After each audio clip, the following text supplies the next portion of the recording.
gracias, bendito Padre, de solo el hecho de saber, Padre, que tú habitas en alabanza en tu pueblo. Y saber, Señor, que tú estás aquí, que tú disfrutas, Señor, de que tu pueblo te alabe, te honre, te glorifique, Padre. Oh, Señor amado, en tu corazón hay gozo, Señor. Y para nosotros es un privilegio honrarte, glorificarte, alabarte. Porque eres un Dios hermoso, enorme, poderoso. Oh Padre Celestial, agradecidos estamos, Señor, de llegar a este momento. Agradecidos estamos, Señor, porque nos permites abrir tu palabra. Y porque permites que tu Santo Espíritu nos guíe, nos enseñe, nos haga recordar, Señor, cosas tan, pero tan hermosas, bellas y profundas. Padre Celestial, gracias por tu compañía. Gracias, bendito Dios, por este grupo de alabanza. Señor, día a día te suplicamos que tú los bendigas, que tú los moldees, que tú los coloques, Señor, a tu imagen, Padre Celestial, cada momento. Padre, por tu congregación, Señor, por cada hermano que ha llegado esta tarde, por cada hijo tuyo, Señor, que entendiendo, Señor, la importancia de estar en tu casa, Señor, para honrarte, glorificarte, qué privilegio, Señor. Oh Padre Celestial, bendícenos al abrir tu palabra, que sea tu Santo Espíritu hablando, que sea tu Santo Espíritu enseñando, que sea tu Santo Espíritu, Señor, preparando nuestros corazones para ser receptores de tu palabra y, como vimos esta mañana, ser hacedores de la ley real, de la ley perfecta, de la ley única, Padre, que tú has establecido, la ley de amarnos unos a otros como te amamos a ti. Padre Celestial, gracias una vez más te damos, en el nombre y los méritos de Jesús, nuestro amado Salvador. Amén, Señor. Amén. Hermanos, tomen asiento mientras nuestros hermanos toman sus emplazamientos. Y vamos abriendo la Biblia en el libro de Levítico. Estamos en el capítulo 8 todavía, ¿ok? Vamos a ir muy lentamente, ¿ok? Recordemos, Levítico es un libro muy interesante, porque si hay algo que aprender en el libro de Levítico, es aprender en sus 27 capítulos algo importantísimo: cómo ser un sacerdote del Dios Altísimo. Recuerde lo que hemos venido aprendiendo. Dios tiene un pueblo, Dios tiene una congregación, Dios tiene un ministerio, y dentro de ese ministerio y dentro de ese pueblo, Dios quiere levantar hombres que sean sus ministros, hombres y mujeres que cumplan con las funciones del sacerdocio delante de Él, hombres y mujeres que estén listos a presentarse para madurar, para crecer y formar parte de este ministerio. Y entonces aquí estamos mirando a estos hombres. Impresionante lo que miramos aquí en el capítulo 8 de Levítico. Versículo 6 dice: entonces Moisés hizo acercarse a Aarón y a sus hijos y los lavó con agua. Para poder ser sacerdotes del Dios Altísimo, la Biblia nos enseña que tenemos que tener una vida de santidad, una vida de purificación, una vida justificada delante del Señor. Cualquiera no puede ser un sacerdote del Señor. Tiene que cumplir ciertos requisitos. Y luego que eran lavados, en el versículo 7 comienza la vestidura, comienza la vestimenta. Cada uno de estos elementos que encontramos aquí y que vamos a ir describiendo tiene que ver con esa vida de santidad. ¿Qué quiere decir eso? Que tiene que ver con la vida de Cristo en nosotros. Cada cuadro que observamos aquí apunta a una persona única y especial: el Señor Jesucristo. Y el Señor Jesucristo está en nosotros y nosotros estamos en Cristo. Si usted ve al sacerdote poco a poco vestido por Dios, vamos a encontrar esta verdad de la cual Pablo nos habla en sus epístolas: Cristo en nosotros y nosotros en Cristo. Y hay una fusión entre Cristo y el cristiano. Hay una fusión entre Cristo y el creyente, como se fusiona el sacerdote corporalmente con la vestimenta que representa la figura de Cristo en su cuerpo. De tal forma que el sacerdote está en Cristo y Cristo está en el sacerdote. Hay una fusión importantísima aquí. Repito, en las epístolas de Pablo esto cobra una realidad vigente y espiritual, que es la que vemos, esta realidad física y material aquí en el Antiguo Testamento.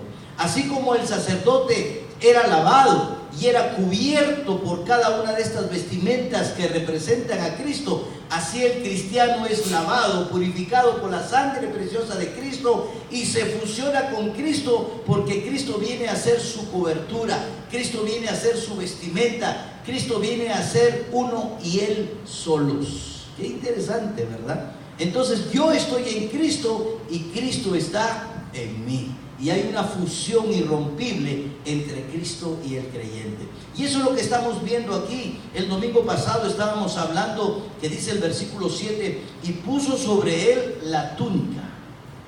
Esta túnica bordada. ¿Y cómo sabemos que es bordada? Porque Éxodo capítulo 28, versículo 39 dice, y bordarás una túnica de lino. Aquí entendemos que la túnica era confeccionada de un material que se llama el lino. ¿De dónde extraían el lino? De una planta que crece en Medio Oriente. Cada una de esas fibras van siendo tejidas y termina siendo una tela especial de color blanco. El lino blanco representa la vida de santidad. El lino blanco representa esa vida limpia del Señor Jesucristo, ese carácter de Cristo en nosotros. A través de su sangre preciosa hemos sido limpiados. Y nota algo bien interesante. Esta túnica bordada era colocada al ras del cuerpo. Es decir, que no la separaba nada entre el cuerpo y la túnica. Esta túnica era colocada encima del cuerpo. Miren qué interesante. Era colocada encima del cuerpo. ¿Qué significado tiene esto? De que era una túnica colocada encima del cuerpo. Este es un cuadro de que la justicia y la santidad del Señor Jesucristo cubre nuestra desnudez, cubre nuestra carne, cubre nuestro pecado. Este es un cuadro de una vida de santidad que minimiza y limita el poder de la carne. Por eso estaba sobre la carne del mismo sacerdote después de ser lavado. ¿Por qué? Porque representa esta cobertura de Cristo para limitar nuestra carne, nuestro pecado y cubrir todo esto, lo que vimos en el domingo pasado en el libro de Génesis capítulo 3, cuando el hombre, por tratar de justificarse, va y busca un arbolito de higuera y confecciona, después de caer en pecado, una túnica, un delantal, dice la Biblia, de hojas, tratando de justificar lo malo que había cometido, desobedecer a Dios. Y el Señor como que le dice, ¿sabes qué, muchacho? Esta túnica que tú te acabas de hacer no es la apropiada. Yo te voy a hacer una, y no un delantal, sino una túnica que te cubra completamente. Aprendimos el domingo pasado que esta túnica era un traje interior, una vestidura sacerdotal que cubría todo hasta la parte baja del sacerdote. Así es el Señor, con su justicia nos rescata y nos cubre completamente. El pecador es justificado por medio de Cristo completamente y consigue la paz con Dios, como vimos en Romanos capítulo 5, versículo 1. Todos estos detalles. También hablamos de que la túnica era de una sola pieza. Interesante. No había costuras. Vamos adelante y vamos a estudiar en algún momento cuando el Señor Jesucristo es despojado de su ropa. Y una de las ropas que le quitan es la túnica. Y los soldados que estaban ahí se dan cuenta que la túnica es de una sola pieza, que no tiene costura. Entonces dice, no hay que dividirla, no hay que romperla. ¿Qué nos enseña eso?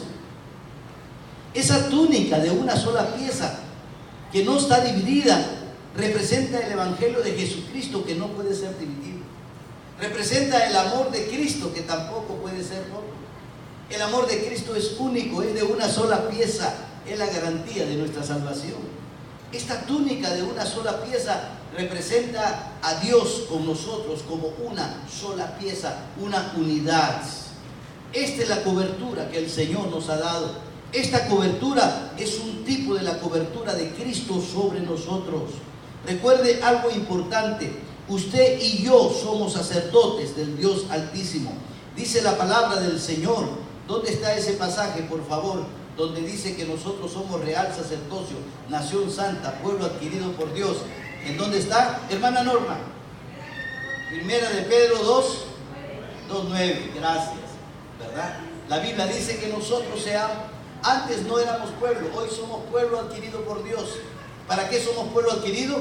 Para anunciar las virtudes de aquel que nos llamó de las tinieblas hacia su luz admirable. Recuerde, lo mismo pasó con la nación de Israel. ¿Israel existía como pueblo? ¿Sí o no? ¿Israel existía como pueblo antes de Egipto? ¿Sí o no? No, eran las 12 tribus nada más de Jacob. Cuando sale de la esclavitud, se convierte en el hijo amado de Jehová, el pueblo de Israel. Y esa salida de la esclavitud es un cuadro ¿de qué en el Nuevo Testamento? De la libertad del cristiano, que después de pasar cierto tiempo en la esclavitud del pecado, sale en la libertad gracias al Señor Jesucristo. Porque el Señor dice: y conoceráis la verdad, y la verdad os hará libres. Y conocimos a Cristo, quien es la verdad. Y recién ahí tomamos un nombre nuevo, recién ahí tomamos una vestimenta nueva, recién ahí tomamos un ministerio nuevo. Por eso el Señor dice: antes tú no eras pueblo, hoy eres un pueblo adquirido por Dios. ¿Para qué? Para anunciar las virtudes de aquel que nos sacó de las tinieblas hacia su luz admirable. Igual que la nación de Israel, no eran pueblo. De pronto vienen en libertad y el Señor los rescata, el Señor los toma como propiedad. ¿Y cuál era el propósito de la nación de Israel? Avanzar en el mundo y predicar las buenas nuevas a través de Jehová. Una nación escogida por Dios, igual nosotros. Así que cuando nosotros observamos el sacerdocio levítico, tenemos que estar aprendiendo cuál es el rol que me toca a mí vivir en el siglo XXI, en el Nuevo Testamento, como creyente nuevo testamentario, de mi rol como sacerdote en el reino de Dios. Usted y yo somos sacerdotes, por eso estudiamos esta vestimenta y vimos también toda esta vestimenta y lo que significaba. Y terminamos diciendo que era una túnica bordada. Bordada, note de nuevo. Ahora vamos a hablar del cinto de la túnica. Ya pasamos la túnica labrada. Ahora vamos a hablar del cinto de la túnica. ¿Me están escuchando ahí atrás? Sí, pero los de más atrás me están escuchando. No, los de más atrás. El cinto de la túnica, hermano. Ahora, aquí el hermano me dio un aparatito. Ajá. No, este es el cinto del éfod. Quiero ver el cinto de la túnica. La túnica era la primera vestimenta pegada al cuerpo, de lino, bordado, de arte de recamador. Después de esa túnica era colocado un cinto llamado el cinto de la túnica. ¿Ya lo tenemos? Este es el cinto del éfod. ¿Qué dices, hermano? Que continúen. Ah, ya, gracias. Ok, vamos a ir al libro de Éxodo capítulo 39. Éxodo capítulo 39, versículo 29. Recuerde que esto material en el Antiguo Testamento se convierte en verdades espirituales en el Nuevo. Éxodo capítulo 39, versículo 29. Ya hemos hablado de la túnica que cubría la desnudez del sacerdote. Ahora vamos a hablar del cinto de la túnica. Aquí está la vestimenta completa. No tienes el cinto de la túnica, ¿verdad, Ricardo? No, no existe en su archivo. Pero vamos a hablar. Yo creo que el Señor nos ha dado una capacidad imaginatoria. Nuestra mente es tan hermosa y en nuestra mente podemos visualizar al sacerdote desnudo y luego a ras de su piel la túnica bordada blanca, lino, que representa la justicia de Dios que cubre nuestro pecado, y sobre esa túnica un cinto. ¿Qué representa este cinto? El cinto de la túnica. Éxodo capítulo 39, versículo 29. Dios le dice a Moisés: también el cinto de lino torcido, de azul, púrpura y carmesí, de obra de recamador, como Jehová lo mandó a Moisés. Me voy a detener en esta palabra que muchos de ustedes no entienden, ni yo tampoco entendía. La palabra recamador, de obra de recamador. Esta palabra tiene que ver con la persona que hacía toda esta obra artística. Era el artista que diseñaba, era el artista que bordaba, era el artista que pegaba las piedras preciosas, era el artista que tejía. El recamador, obra de recamador, obra de artista. La nación de Israel pasó 400 años de esclavitud en Egipto, labrando la tierra, construyendo las pirámides, rompiendo piedras. Ninguno de ellos había tomado un curso de arte. Ninguno de ellos había tomado un curso de bordado en fino. Ninguno de ellos sabía estas cosas de artista delicadas. De la noche a la mañana comenzaron a aparecer personas en el campamento que tenían estos dones. Y la Biblia dice que era el Espíritu Santo quien venía sobre estas personas y los inspiraba de tal manera que estas personas comenzaban a diseñar, comenzaban a bordar, comenzaban a hacer trabajos de orfebrería, comenzaban a hacer trabajos de carpintería delicados para construir el tabernáculo, y uno de ellos se dedicaba a diseñar el manto, a diseñar cada una de estas cosas, que era la túnica, que era el bordado para los sacerdotes, de una forma de arte de recamador. Era un artista. Este artista que diseñaba cada una de estas cosas es un cuadro del Espíritu Santo, porque es el Espíritu Santo quien borda en nosotros la vida de Cristo. ¿Cuántos dicen amén? Es el Espíritu Santo que forja en nosotros en una manera artística espiritualmente esa nueva creación que obtuvimos en Cristo Jesús. El mismo principio aquí, esa obra de recamador. Por eso quise detenerme en esta frase: también el cinto de lino torcido, de azul, púrpura y carmesí, de obra de recamador. Todas estas obras eran dirigidas por el Espíritu Santo.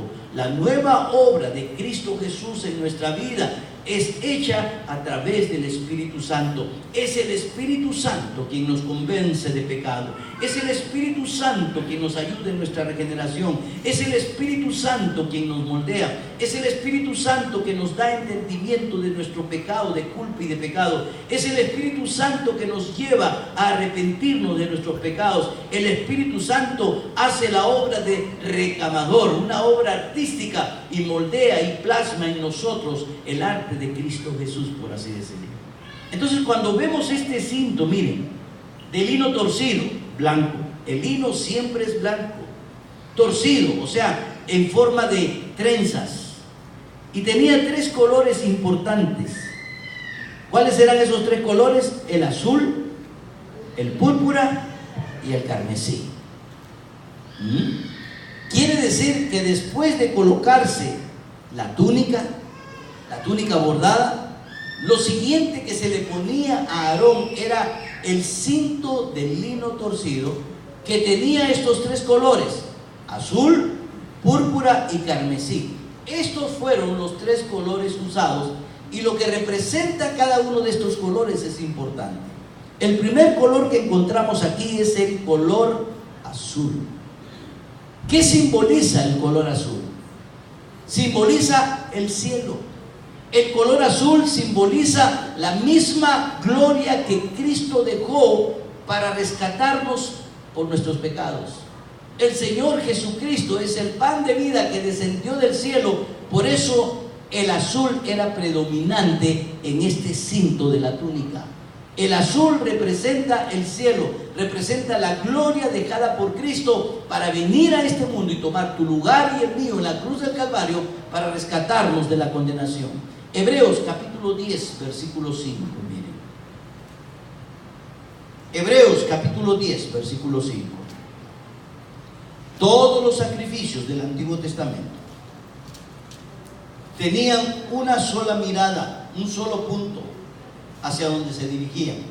Y ese punto era el sacrificio que Cristo haría.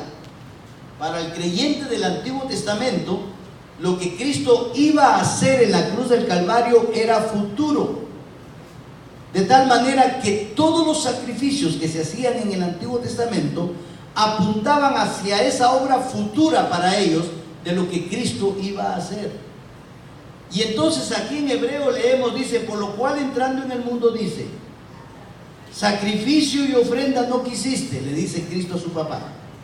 Ya estás cansado de esos sacrificios, de matar toros, de matar vacas, de matar corderos, chivos, palomas, tórtolas. Ya estás cansado de eso, mas me preparaste cuerpo. Y el Señor preparó un cuerpo para su Hijo Jesucristo. Holocausto y expiaciones por el pecado no te agradaron. Entonces dije, dice Cristo, he aquí que vengo, oh Dios, para hacer tu voluntad. ¿De dónde vino Cristo? Del cielo. Descendió del cielo.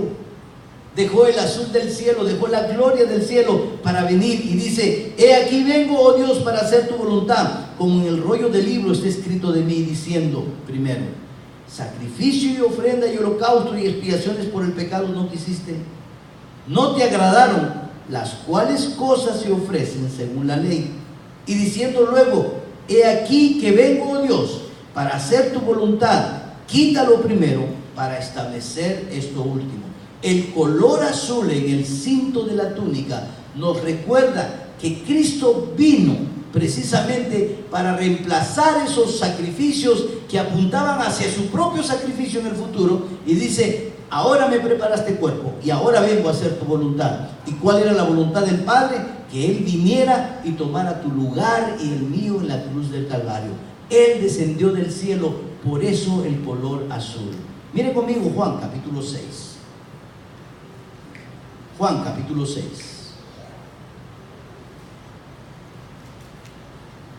Y Jesús le dijo en el versículo 32. Y Jesús les dijo, de cierto os digo, no os dio Moisés el pan del cielo, mas mi Padre os da el verdadero pan del cielo. Porque el pan de Dios es aquel que descendió del cielo y da vida al mundo. ¿Quién descendió del cielo? Cristo descendió del cielo. Él vino del cielo, por eso el color azul, simbolizando el cielo. Recuerde algo importante, lo dije esta mañana en el mensaje. El libro de Juan es uno de los evangelios que está representado por un animal, el águila. ¿Por qué? Porque el águila es un animal que desciende del cielo. Y además de esto, nos hace recordar el libro de Juan y nos presenta a Cristo como el Hijo de Dios que descendió del cielo. Por eso es que es el color azul, para recordarnos que Él vino del cielo. Luego, ¿cuál es el siguiente color? Púrpura. El color púrpura. Qué interesante. El color púrpura es la combinación de dos colores. Es la combinación del color azul con el color rojo. ¿Qué nos enseña esta combinación? El color azul del cielo y el color rojo de la sangre preciosa de Cristo. Y la sangre que Cristo derramó, producto de su cuerpo humano. Aquí lo que tenemos es la fusión de una parte espiritual del cielo y una parte humana. Porque Cristo era 100% Dios y 100% hombre. El color el color púrpura, rojo y azul, porque sería nombrado el Rey de Reyes y Señor de Señores. El color púrpura en la antigüedad se usaba para los reyes, para vestir a los reyes. Y el Señor Jesucristo es el Rey de Reyes, es el Señor de señores. Cuando el Señor Jesucristo es tomado prisionero, los soldados, en una acción de burla, sin saber realmente lo que estaban haciendo, lo toman al Señor Jesucristo para burlarse de él. 600 soldados, es increíble. Muchas veces no mencionamos esto, solo nos enfocamos ya en el sacrificio de Cristo en la cruz, pero los dolores previos, el tormento previo que él pasó, las ofensas previas fueron denigrantes, créanme. 600 hombres, imagínense, él sentado, lo habían latigado, había pasado por un proceso largo de recibir latigazos en su cuerpo. Luego, en una forma indolente, a alguien de los soldados se le ocurre tomar una zarza de espinas, formar una corona y coronarlo al Señor Jesucristo. Y con una vara se acercaban, miren el espectáculo, y cada uno de esos soldados grotescos, fuertes, le golpeaba con la vara en la cabeza donde estaba la corona de espinas, y en cada golpe se la hundía más, y se reían y se mofaban y le decían: salve, Rey de los judíos. Pero lo que me llama la atención no eran los golpes que él recibía, no era el escupitazo que cada uno de estos hombres escupió en el rostro del Señor como algo nauseabundo, algo sucio, algo pestilente, escupiendo el rostro de nuestro Salvador. Pero aún así esas cosas no me llaman la atención. Lo que me llama la atención es que pusieron una vestimenta, un manto, y el manto tenía un color, el color púrpura, y le decían: salve, Rey de los judíos, y le daban bofetadas. Ellos estaban profetizando que Cristo es el Rey de reyes y Señor de señores. Por eso este color púrpura, porque Cristo es el Señor, Cristo es el Rey. Aunque ellos lo hacían en forma burlesca, aunque ellos lo estaban haciendo para ofenderlo, lo que realmente estaban diciendo una verdad sin que ellos mismos lo supieran. Por eso el color púrpura que encontramos aquí en este cinto que fue confeccionado. Y también viene el otro color, el color carmesí. El color carmesí, ¿qué color es? Rojo, rojo, ¿verdad? Por ejemplo, Isaías capítulo 1, versículo 18 dice, Isaías 1:18 dice: venid luego, dice Jehová, y estemos a cuenta. Si vuestros pecados fueren como la grana, como la nieve serán emblanquecidos. Si fueren rojos como el carmesí, ¿de qué color es el carmesí? Rojo. Si fueren rojos como el carmesí, vendrán a ser como blanca lana.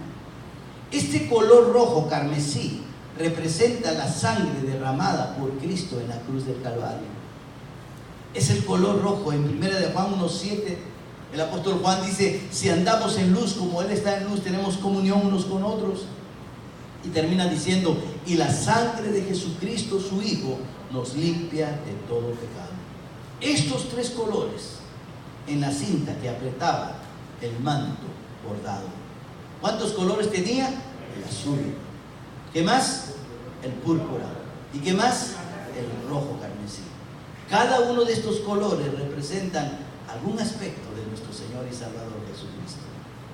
También tenemos que recordar que este cinto se hacía de lino bordado, y se bordaba precisamente en azul, en púrpura y carmesí. El cinto en sí, ¿qué significa el cinto? El cinto es un cuadro de la verdad.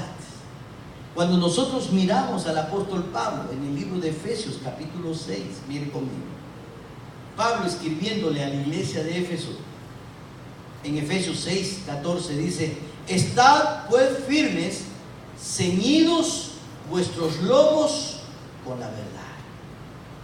¿Y qué es la verdad? La verdad es Cristo. ¿Quién es la verdad? Su palabra es verdad. Cuando nosotros miramos este cinto bordado de azul, púrpura y carmesí, es un cinto que simboliza a Cristo, es un cinto que simboliza la verdad. Nos ceñimos con la verdad de Cristo Jesús. Cristo dijo en Juan capítulo 14, verso 6: yo soy el camino, la verdad y la vida, y nadie viene al Padre sino por mí. Es decir, que esta verdad y única verdad, que es Cristo Jesús, le confiere a usted y a mí como cristianos una estabilidad en el desarrollo de nuestro carácter cristiano. Para eso era el cinto, ¿no? Imagínese una persona que practica el físico-culturismo. Allá va Pedro, por ejemplo, al gimnasio. Allá hay hermano. Y para poder levantar peso, ¿qué tenemos que hacer? Fajarnos. Esa faja que se coloca el deportista le sirve para tener ¿qué? Estabilidad en su cuerpo, y tener mayor fuerza. El mismo principio. Cristo es nuestro cinturón de la verdad que nos ciñe para que encontremos estabilidad en nuestro carácter cristiano, para que encontremos la fuerza necesaria para levantar el peso de las circunstancias y los momentos difíciles de nuestra vida, para seguir adelante ceñidos vuestros lomos con la verdad. Esta verdad le confiere al cristiano una estabilidad en el desarrollo de su carácter. Por eso es que tenemos que ir madurando día a día, precisamente porque somos ceñidos con este cinto ancho de la verdad que controla los movimientos del sacerdote, así como este cinto cuida y protege la cintura, protege la columna del deportista, controla todos sus movimientos y le da fuerza a sus movimientos. Así es este cinto de la verdad que el Señor es en nuestras vidas, nos da fuerza, nos da estabilidad para servirle cada día. Así es como Cristo, quien es la verdad, va a empezar a actuar en nosotros. También el cinto representa algo muy importante, representa la servidumbre. ¿Cuáles son los tres colores? Azul, púrpura, carmesí, rojo. ¿Representan a quién? ¿Representan a quién? A Cristo, algún aspecto de Cristo, ¿verdad? Representan a Cristo. También representa el servicio ¿de quién? De Cristo. Cristo es el mejor ejemplo de servidumbre. Cristo es el mejor ejemplo de servicio. Y no de servicio a sí mismo, sino de servicio a los demás y a la humanidad. El Señor Jesucristo dijo: yo no estoy aquí ni he venido para que usted me sirva, yo he venido para servir. Y no hay nada más hermoso en la vida cristiana cuando vivimos para servir, porque el que no vive para servir no sirve para vivir, dijo alguien. Y el Señor Jesucristo en el libro de Juan, capítulo 13, dice, mire qué interesante. El color púrpura nos habla de que Él es el Rey de Reyes y Señor de Señores, ¿verdad? Cada vez que observamos la Santa Cena, cada primer domingo aquí en nuestra iglesia, lo que estamos haciendo es recordando nada menos que a Cristo Jesús, nuestro Señor. La misma Biblia dice, cada vez que observamos, anunciamos a Cristo. Aquella tarde o aquella noche en que estaban observando la primera cena, Cristo y entre sus discípulos, después de mandar a 2 de ellos para que vayan a la aldea del frente y preparen el aposento alto donde se iba a tomar la cena. Yo creo firmemente, porque creo que usted y yo lo haríamos, colocaron al Señor Jesucristo en un lugar de preeminencia, porque Él es el eje central de todo. Amén. Cristo está allá alrededor de sus discípulos, todos lo rodeaban. Él era el centro, como es el centro del universo nuestro Señor. El libro de Juan dice, todas las cosas por Él fueron hechas y nada de lo que fue hecho hubiera podido ser hecho si es que Cristo no lo hubiera hecho. Es lo que está diciendo. Él es el centro de la creación. Y allá está el Señor Jesucristo, el Rey de Reyes, el Señor de Señores. ¿Y qué hace en un determinado momento? Se pone de pie, se quita su manto, el manto que vamos a ver más adelante, que es un cuadro de autoridad. Se despoja de su divinidad, según lo que dice el apóstol Pablo en el libro de Efesios. No escatima el ser Dios como cosa a que aferrarse. Y se quita y se despoja a sí mismo. Sale de su lugar, sale del cielo, lugar de preeminencia. Se despoja el manto de autoridad y a cambio de eso, ¿sabe qué hace? Se ciñe una toalla, se le ajusta a la cintura, se pone un cinturón de servicio, toma un lebrío, toma un lavadero, toma un recipiente, pone agua y se humilla delante de sus apóstoles y les comienza a lavar los pies como un cuadro de servicio, de humildad. Wow. El Señor nos dijo: humillaos pues bajo la mano poderosa de Dios y Él os exaltará. Cristo vino a mostrarnos humildad. ¿Y dónde está hoy día? Exaltado a la diestra de Dios. Usted y yo tenemos que aprender a humillarnos para ser exaltados por el Señor. Un día, amado hermano, todos aquellos humildes de corazón, sirviéndole al Señor, un día estaremos exaltados y en el rapto nos iremos a la presencia del Señor y estaremos con Él por la eternidad, dice la palabra del Señor. Este cinto representa servidumbre. Este cinto representa humildad. Juan capítulo 13 verso 4 dice: se levantó de la cena y se quitó su manto y tomando una toalla se la ciñó como cinturón, como cinto. Luego puso agua en un lebrillo y comenzó a lavar los pies de los discípulos y a enjugarlos con la toalla con que estaba ceñido. El Señor Jesucristo, y nota que Él hace todo el trabajo, se levanta, dice, y le dice a algún discípulo: alcánzame agua en ese lavatorio. No, toma el lebrillo y al lebrillo, después que lo toma, le pone el mismo agua y luego Él comienza a lavar los pies de los discípulos y no solamente los lava, los enjuaga y los seca. Hace la obra completa, hace el servicio completo, hace el trabajo completo, no hace el trabajo a medias. Con Cristo nada es a medias, con Cristo es 100% o nada. Estamos mal acostumbrados a vivir una vida cristiana a medias, una vida cristiana mediocre, una vida cristiana en que queremos entregarle ciertas cosas al Señor. En Cristo las dimensiones son diferentes. En Cristo es al 100%. En Cristo es totalidad de cosas. En Cristo le tenemos que entregar toda nuestra vida.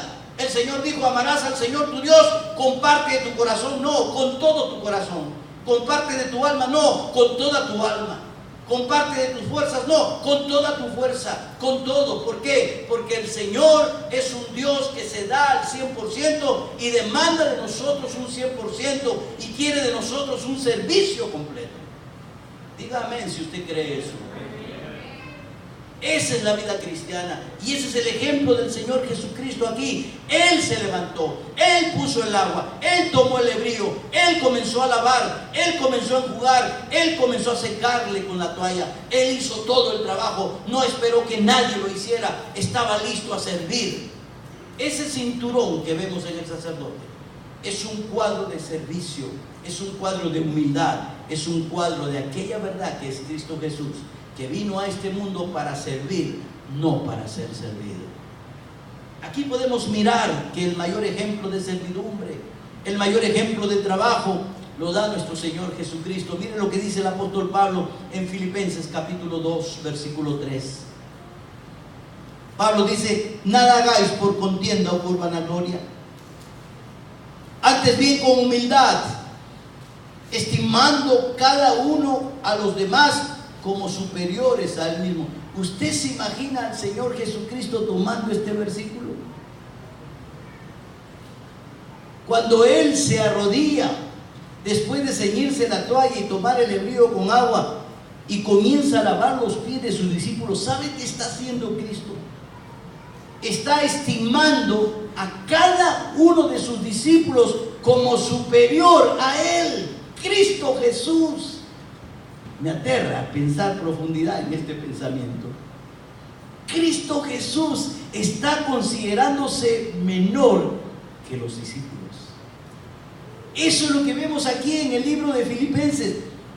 Nada hagáis por contienda o por la vanagloria, antes bien con humildad, estimando cada uno a los demás como superiores a él mismo.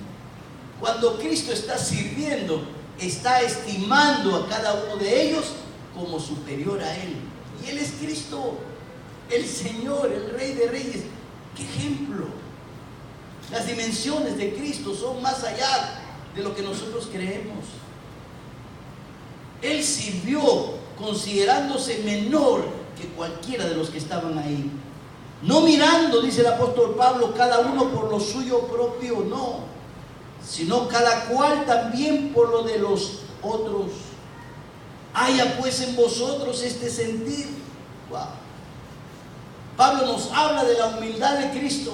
Pablo nos habla de que Él consideró a sus discípulos mayor que Él, y después nos da un reto y nos dice: haya pues en vosotros esto mismo que hizo Cristo. Así como lo hizo Cristo, vayamos y hagámoslo, está diciendo en otras palabras. Ejemplo tenemos en el Señor Jesús. Vino, en vez de querer ser servido, vino a servir. En vez de exaltarse, vino a considerarse menor que muchos. Y entonces Pablo dice: ahora les toca a ustedes. Haya pues en vosotros este sentir. ¿Qué sentir? Lo primero que hemos leído, que hubo también en Cristo Jesús. Y aquí da los pergaminos de Cristo, el cual, siendo en forma de Dios, como diciendo, aún siendo Dios, mira cómo se humilló. Aún siendo Dios, mira cómo se consideró menor que todos. Y si Él lo hizo, haya en ustedes el mismo sentir. Haya pues, el cual, siendo en forma de Dios, no estimó el ser igual a Dios como cosa a que aferrarse. Eso es mansedumbre. Eso es humildad. Él tenía derecho de ser exaltado, sí, el Hijo de Dios, el Rey de Reyes. Pero en su mansedumbre, Él no reclamó sus derechos. Se despojó de eso, dice. No estimó el ser a Dios, no estimó el ser igual a Dios como cosa a que aferrarse, sino que se despojó a sí mismo, tomando forma de siervo, hecho semejante a los hombres, y estando en la condición de hombre, se humilló a sí mismo, haciéndose obediente hasta la muerte y muerte de cruz. No solo se hizo un hombre, con eso era mucha humillación. Se hizo más bajo que los hombres. Se consideró menos que cualquiera de los que estaban ahí. Ese es el Señor que usted y yo servimos. Ese es el Señor al cual usted y yo adoramos. Pero también déjeme decirle, ese es el Señor al cual estamos llamados a imitar. No nos llamemos cristianos si no imitamos a Cristo. Él mismo dijo: sed imitadores de mí como hijos amados. El apóstol Pablo dijo: sed imitadores de mí como yo imito a Cristo. El punto es que usted y yo, como cristianos, somos llamados cristianos porque somos seguidores, imitadores de Cristo. No nos conformemos: sí, yo soy seguidor de Cristo y me conformo con eso. No, soy imitador de Cristo. ¿Y qué hizo Cristo? Se humilló a lo sumo. ¿Qué hizo Cristo? Se consideró más bajo que cualquiera. ¿Qué hizo Cristo? Sirvió completamente. Hizo un servicio completo, no hizo un servicio a medias. Qué triste, yo a veces veo batallar a mi esposa, a veces ni duerme, está haciendo números, está poniendo uno aquí, el otro allá, y le pregunto: ¿qué estás haciendo? No, es que ya la hermana me dijo que hasta esta semana nomás iba a trabajar, que buscara otro porque ya ella está cansada de lo que está haciendo y quiere descansar. Hermanos, el servicio al Señor es un servicio completo, es un servicio al 100%, es un servicio que se termina, ¿sabe cuándo? Con la muerte. En ese momento se termina. Muchas veces vemos pastores. Hace algunos 3 años atrás tuve la oportunidad de estar en el velorio de un hermano. Este hermano, déjeme acordar su nombre, Eliseo Hernández. Yo no sé cuántos han escuchado de Eliseo Hernández. Eliseo Hernández era un pastor de Guatemala o de Honduras, no recuerdo.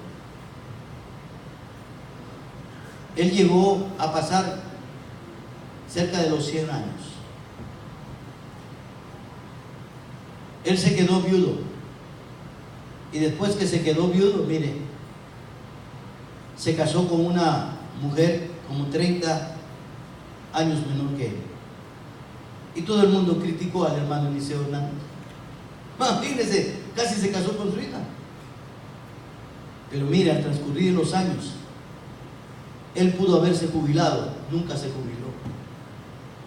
Y esa mujer que Dios le dio por esposa se constituyó en sus ojos, se constituyó en sus pies, se constituyó en su fuerza.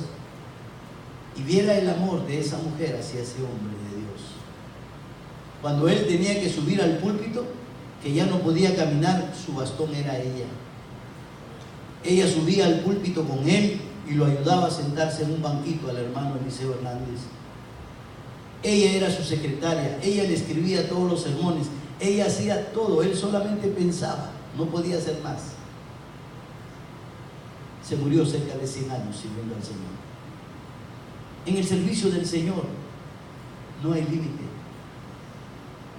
En el servicio del Señor el límite es la muerte. Hoy día escuchamos pastores que ya me voy a jubilar. Yo también a veces digo lo mismo. Ya me voy a jubilar, pero nunca nos jubilamos. ¿Por qué? Porque entendemos que nunca se termina de servir al Señor. Nunca se termina. Dios no se jubila. Dios no se cansa. Él está ahí. Usted dirá, pero Dios es Dios. Sí, pero nosotros somos seguidores de Él. Y estamos llamados a ser imitadores de Él. Y entonces tenemos que seguir adelante. ¿Por qué? Porque ese cinto representa la fuerza. Ese cinto representa la justicia. Ese cinto representa la servidumbre de Cristo. En el libro de Isaías, capítulo 11, versículo 5, el profeta Isaías dice: y será la justicia cinto de sus lomos y la fidelidad ceñidor de su cintura. Cristo es la fortaleza. Cristo es nuestra fuerza. En otras palabras, es la fortaleza de su servicio. Es la fortaleza de su justicia, de su fidelidad en nosotros. Mateo capítulo 20, mire conmigo. El versículo 26, el Señor lo que nos dice: mas entre vosotros no será así. Hablando de la autoridad y hablando del servicio. El Señor les hace mirar cómo funciona el mundo. En el mundo hay reyes, en el mundo hay presidentes, en el mundo hay gobernadores, en el mundo hay autoridades que demandan ser servidos. Y después que el Señor enfoca esto a sus discípulos, llega el versículo 26 y les dice: mas entre vosotros no será así. Entre vosotros será de la siguiente manera, sino que el que quiera hacerse grande entre vosotros será vuestro servidor. El que quiera hacerse grande será nuestro servidor. Y el que quiera ser primero entre vosotros será vuestro siervo. Como el Hijo del Hombre no vino para ser servido, sino para servir y para dar su vida en rescate por muchos. ¿Qué está diciendo Cristo? Que nuestro servicio tiene que llegar aún hasta la muerte.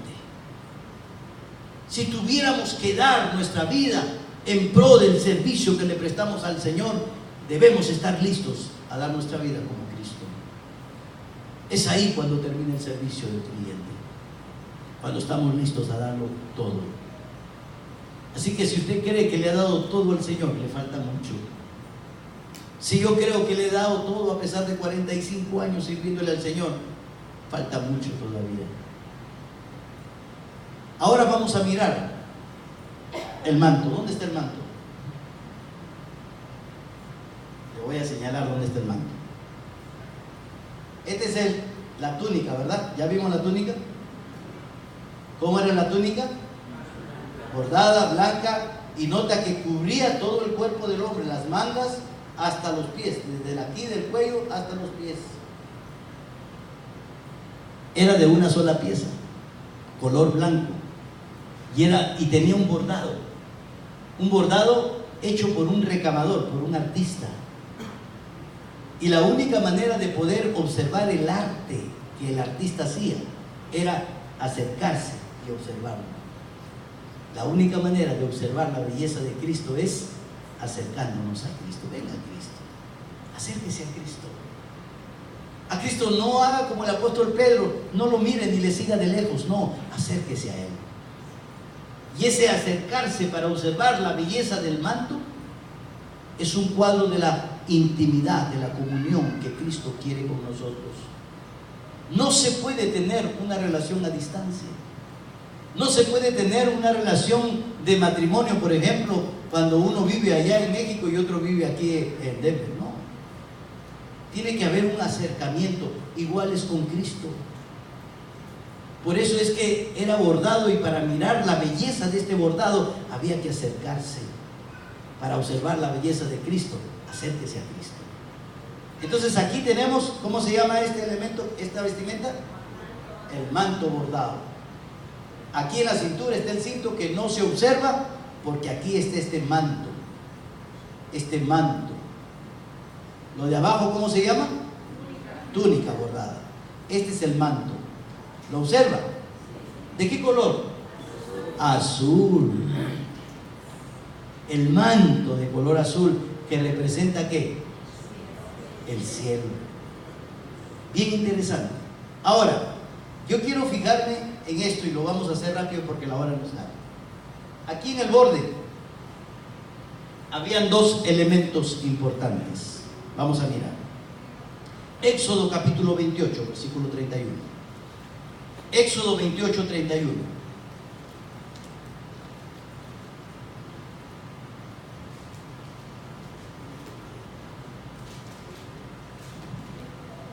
Éxodo 38, o 28, perdón.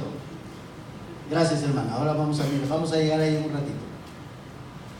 Éxodo 28, 31. ¿Lo tiene? Harás el manto del éfod. Aquí quiero detenerme. Este manto, que ya lo hemos observado completo, se le llama el manto del éfod, porque encima de este manto todavía había otro elemento que se llama el éfod. Por eso a este manto azul se le llama el manto del éfod, todo de azul. Y en medio de él, por arriba, habrá una abertura. Regrese a la anterior, hermano. Aquí está el azul. Y habrá una abertura por donde metía la cabecita. ¿Cuántas aberturas había? Una sola abertura. Vamos a mirar todos estos detalles. Habrá una abertura, la cual tendrá un borde alrededor de la obra tejida, como el cuello de un corcelete, para que no se rompa. ¿Qué quiere decir? Que aquí tenía como esas camisetas que tienen un filo aquí más grueso, ¿verdad? Okay, a ellos le llaman un borde alrededor de obra tejida, como el cuello de un corcelete, para que no se rompa. Y en sus orlas, ¿qué significan las orlas? Hermana, regrese a lo que tenía antes. Aquí. En sus orlas. ¿Qué significa orlas? En las orillas. Ok. Y en sus orlas harás granadas de azul, púrpura y carmesí. Habían unas bolitas de granadas, aquí están, de tres colores: rojo, carmesí, azul y púrpura. 3 colores tenían estas granadas. Escuchen, granadas, ¿ok? Azul, púrpura y carmesí alrededor, y entre ellas campanillas de oro alrededor. Campanillas. Una campanilla, una granada. Una campanilla, una granada. Una campanilla, una granada. Todo así alrededor. Solo estoy describiéndole, después le voy a explicar qué significa cada cosa. Una campanilla de oro y una granada, otra campanilla de oro y otra granada, en toda la orla, o sea, la orilla del manto, alrededor. Y estará sobre Aarón cuando ministre, y se oirá su sonido cuando él entre en el santuario delante de Jehová, y cuando salga, ¿para qué? Para que no muera. Esas granadas y esas campanillas estaban ahí con un propósito, para que no muera. Cuando Lázaro muere, ¿se acuerdan? En el Evangelio según San Juan capítulo 11, si bien no recuerdo, sus hermanas, una de ellas, Marta, sale a darle el encuentro a Jesús y le dice: Señor, si tú hubieras estado aquí, mi hermano no hubiera muerto. Y la Biblia dice que estas campanillas y estos granadas están ahí en el manto del sacerdote. ¿Para qué? Para que no muera. Marta dijo: si tú hubieras estado aquí, Lázaro no hubiera muerto. Repito, estas campanitas y estas granadas están ahí para que el sacerdote no muera. Si Cristo está aquí, no hay que no hay muerte. Mire qué verdad tan interesante. Al rato sale María y le dice lo mismo al Señor Jesucristo: Señor, si tú hubieras estado aquí, mi hermano no hubiera muerto. Qué mensaje que a veces no entendemos. El único que puede traer vida eterna es Cristo Jesús. Si Cristo está en tu vida, no hay muerte eterna. Esta campanilla y esta granada que representan a Cristo estaban ahí para que el sacerdote no muera. Usted y yo tenemos a Cristo en nuestro corazón para que no muramos eternamente. ¿Crees eso? Y note algo bien interesante. Imagínese al sacerdote entrando a oficiar el servicio del Señor. Y las campanitas en cada movimiento. Tilín, tilín. Yo me acuerdo cuando hay un reloj en la casa, ahí en el comedor que tenemos, y tiene un sonido muy especial cada hora, que es musical, pero una música muy tenue. Y cuando mi nieta lo escucha, comienza a moverse, ¿verdad? El sonido le causa alegría. Imagínese al sacerdote, hermano, entrando, tilín, tilín, tilín, tilín, tilín, y moviéndose para acá, tilín, tilín, tilín, tilín, tilín, tilín, tilín, tilín, tilín, tilín. ¿Es un cuadro de qué? ¿Es un cuadro de qué? De la alabanza a Dios. Frutos de alabanza. ¿Ha escuchado esa expresión? Vamos a mirarla más tarde. Para que traigamos frutos de alabanza de nuestros labios. Y cada una de las granadas que usted encuentra aquí es un cuadro del fruto. ¿Sabe por qué las granadas? Porque en Medio Oriente es el lugar donde crece más la granada. No la granadilla, la granada. No era una granada literal, sino era una forma de granada. Y le dice granada porque la granada representa algo especial. ¿De qué color es la granada? Roja. Cuando usted abre, pártala por la mitad, así en su mente, porque tenemos una mente religiosa. La partimos por la mitad, esta granada que tengo aquí en la mano. Y la mira así, ¿qué observa? Un montón de puntitos rojos. ¿Y cómo están esos puntitos rojos? Uniditos uno con otro, uno con otro, uno con otro. Y hay una membrana que los une. Mire qué cuadro tan hermoso. Es la iglesia. La iglesia purificada por la sangre preciosa de Cristo. Por eso cada granito es rojo. Y unidos porque somos un solo cuerpo, un solo bautizo, un solo espíritu.